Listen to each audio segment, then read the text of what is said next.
Ketidakberdayaan atau yang paling krusial sebenarnya dalam kondisi grieving ini kadangkala adalah rasa bersalah. Feeling guilty. Itu yang paling berat bagi seseorang untuk mengakui bahwa harusnya saya tidak melakukan itu, bahwa saya yang melakukan itu tuh berat sekali, dan let go-nya itu lama, paling lama untuk rasa bersalah.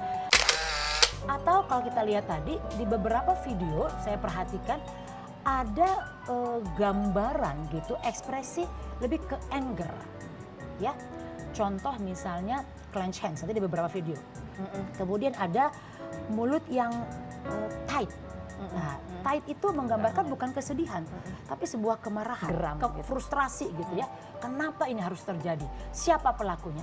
Walaupun kita tidak tahu apakah memang itu yang mendasari, atau kemarahan itu bisa ditujukan pada situasi lain. Nah, itu yang kita harus identifikasi lebih lanjut.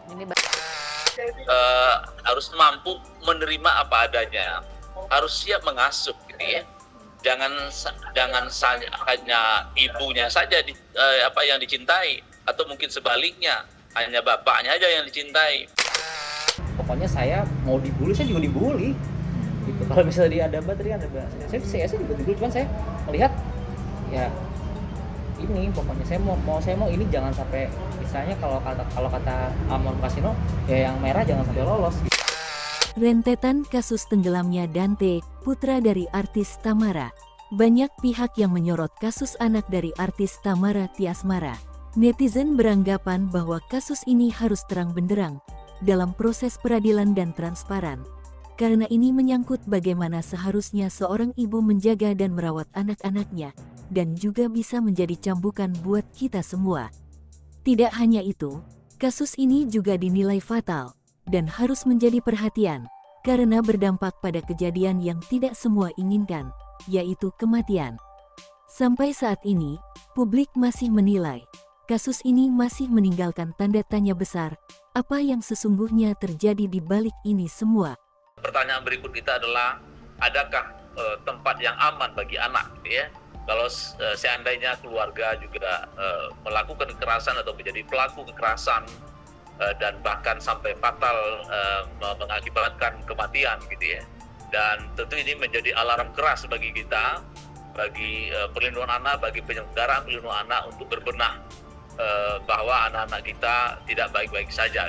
Tentu proses penyelidikan dan termasuk juga pengembangan tentu kita harus tunggu ya, dan kita berharap semua pihak termasuk juga keluarga besar, kemudian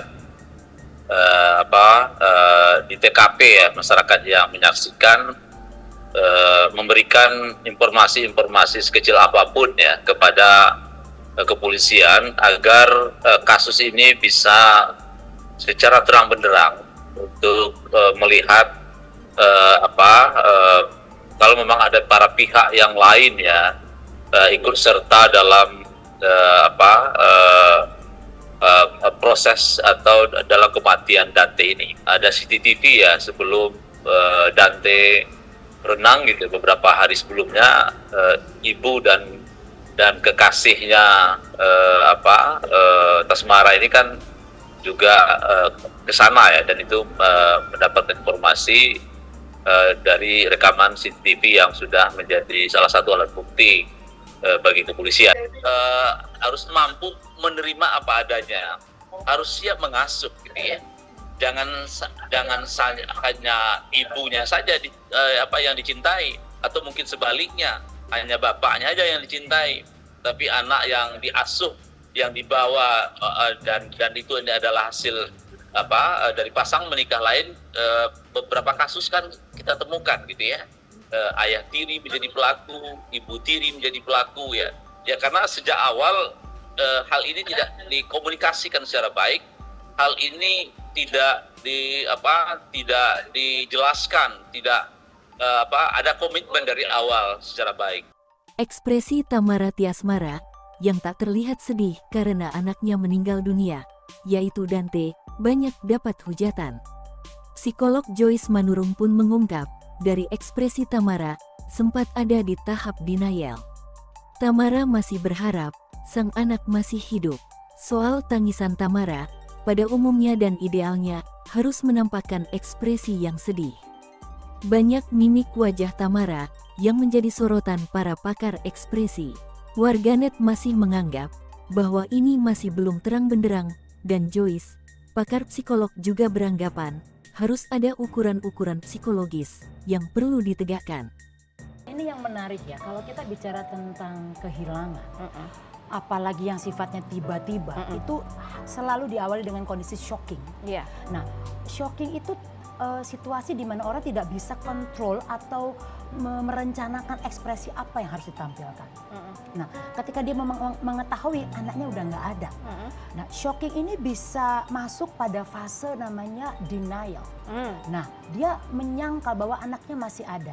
Nah, penyangkalan ini membuat seseorang itu menunjukkan ekspresi berharap, masih bisa melihat, yang intinya itu dalam kondisi tidak sedih sebenarnya.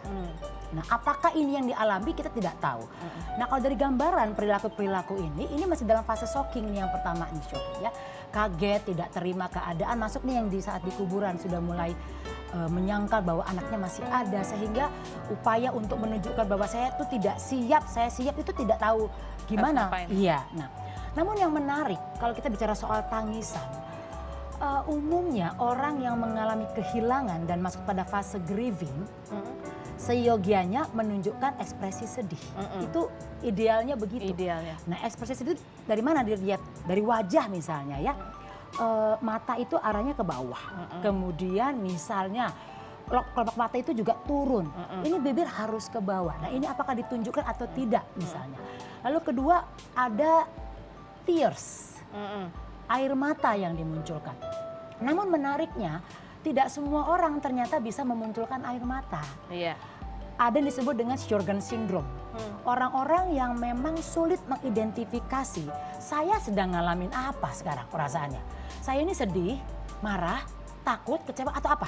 Sehingga dia sendiri tidak tahu harus bagaimana, sehingga secara otomatis otak tidak membantu mengeluarkan air mata. Oke. Jadi ada orang yang seperti itu? Ada yang seperti itu. Atau kalau itu sifatnya ekstrim, Sjorgen syndrome ini juga bisa berhubungan nanti dengan adanya isu mental di dalam diri seseorang tersebut. Jadi memang ada ya kondisi mental illness lah saya sebut begitu ya, yang mungkin dialami seseorang. Atau memang situasi ini bisa juga disebut orang sebagai crocodile crying. Ya, crocodile crying itu tangisan-tangisan yang memang berbasis simpati, bukan empati. Jadi kalau dalam konteks pengakuan sosial, orang itu kalau sedih harus nangis. Kalau dia nggak nangis dan tidak ada air mata, dia tidak dianggap sedih. Sehingga dia harus memenuhi tuntutan-tuntutan itu. Nah, apakah ini juga yang diperlihatkan? Nah, kita belum tahu sampai nanti harus ada pengukuran psikologis yang perlu ditegakkan. Ya, jadi saya kira situasi-situasi anak yang katakanlah melihat situasi konflik, kemudian mengalami kekerasan, ya saya kira banyak ya situasi-situasi ini. Saran kita tentu pertama bagaimana keluarga besar, kalau memang keluarga inti katakanlah menjadi pelaku gitu ya, tentu keluarga besar bisa menyelamatkan itu gitu ya. Nah, kemudian yang kedua, kenapa keluarga besar? Ya tentu karena di dalam Undang-Undang Perlindungan Anak, siapapun melihat, menyaksikan, mendengar adanya dugaan kekerasan terhadap anak, dia wajib melaporkan kekerasan itu kepada aparat atau kepada petugas. Ya. Nah, tahap awal yang dilakukan adalah melakukan pencegahan, memutus mata rantai, jangan sampai situasi kekerasan itu terus berlanjut.